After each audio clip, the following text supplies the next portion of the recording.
apa yang disaksikan oleh Nabi Muhammad saat beliau berucap atau mengucapkan syahadat wa ashadu anna Muhammad Rasulullah. Pernahkah kalian terpikir, sahabat-sahabat sekalian? Mari yuk kita simak. Assalamualaikum warahmatullahi wabarakatuh. Salam kesadaran, salam tauhid. Nabi Muhammad saat beliau bersaksi itu, yang disaksikan beliau adalah Allah yang nyata pada kebesarannya, yakni tubuh beliau sendiri. Cek dalil ayatnya. Allah berfirman yang artinya, sesungguhnya aku, kata Allah, lebih dekat daripada urat nadi lehermu. Itulah yang disaksikan Nabi. Nabi itu melihat Tuhan lewat kebesarannya, dan kebesarannya itu adalah diri beliau sendiri. Gimana ceritanya, Bang? Nah, kita simak, kita kupas pelan-pelan supaya kita tidak salah paham. Yuk, agar kita bisa bertauhid ya, seperti ajaran Nabi. Untuk mengetahui hal tersebut, kita lihat dulu badan kita ini. Badan kita ini kan sama aja kayak badan Nabi. Badan kita ini terdiri daripada dua bagian. Bagian pertama disebut jasad, bagian kedua disebut roh. Jasad itu apa sih? Jasad kita ini adalah unsur empat daripada api, angin, air, dan bumi. Nah, ini adalah himpunan-himpunan unsur empat tersebut, dan unsur empat tersebut adalah energi, wujudnya energi. Makanya kita disebut juga makhluk energi. Dan unsur empat itu dari mana asalnya? Unsur empat itu asalnya berasal daripada Nur Tuhan. Disebut juga dalam tauhid, disebut Nur Muhammad. Itu hanya istilah penyebutan aja, Nur Muhammad. Nah, Nur Muhammad itu adalah Nur Tuhan yang dipancarkan Tuhan langsung. Di dalam tauhid disebut utusan. Nah, jadi Tuhan itu, Allah Subhanahu wa Ta'ala itu mengutus nurnya sendiri atau memancarkan nurnya sendiri. Lalu nurnya itu menimbulkan atau menjadikan atau menciptakan unsur empat, dan unsur empat inilah menjadi badan kita ini. Nah, maka nyatalah badan kita ini disebut kebesaran Tuhan. Nah, karena jelas itu tadi kan, kita ini tidak punya apa-apa, semua itu punya Tuhan, punya Allah, makanya disebut kebesaran Tuhan.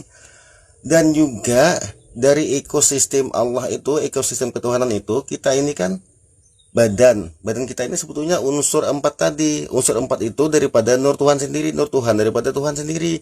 Itulah disebut Esa. Allah itu Maha Esa. Nah, jadi wa asyhadu anna Muhammad Rasulullah itu menyaksikan Tuhan lewat keesaannya, lewat kebesarannya ini. Nah, oke, sampai di sini bisa dimengerti ya. Pelan-pelan, santai saja supaya kita tidak salah paham. Untuk itu ya, mari kita ngopi dulu ya sejenak. Bismillahirrahmanirrahim. Maaf ya teman-teman, tidak ngopi sendiri soalnya. Nah, begini. Lalu roh, yang kedua roh. Roh itu apa sih? Roh itu setelah jadi jasad kan daripada Nur Muhammad atau daripada Nur Tuhan, dengan rangkaiannya seperti tadi, dengan prosesnya seperti tadi, maka diperintahkan kembali atau disuruh kembali atau diutus kembali roh itu untuk mengendalikan jasad ini. Nah, disebut roh karena dia sudah berada di posisi jasad ini, masuk ke jasad ini, makanya disebut roh. Padahal itu Nur Tuhan sendiri.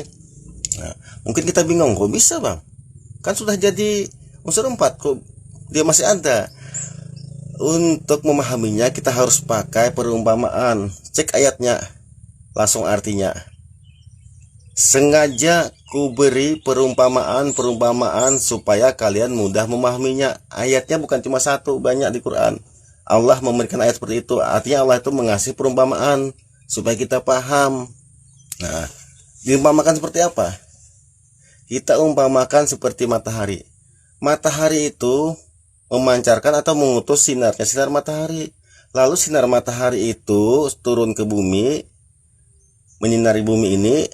Lalu matahari itu menciptakan 7 sinar, disebut pelangi. Setelah sinar pelangi itu ada, sinar mataharinya hilang apa enggak? Ya tetap ada sinar mataharinya. Lalu siapa yang mengendalikan sinar matahari itu? Siapa yang mengendalikan pelangi itu? Ya sinar matahari itu. Kalau sinar mataharinya enggak ada, pelanginya pun enggak ada. Itulah perumpamaannya. Ya kiranya, makanya harus pelan-pelan. Nggak bisa kita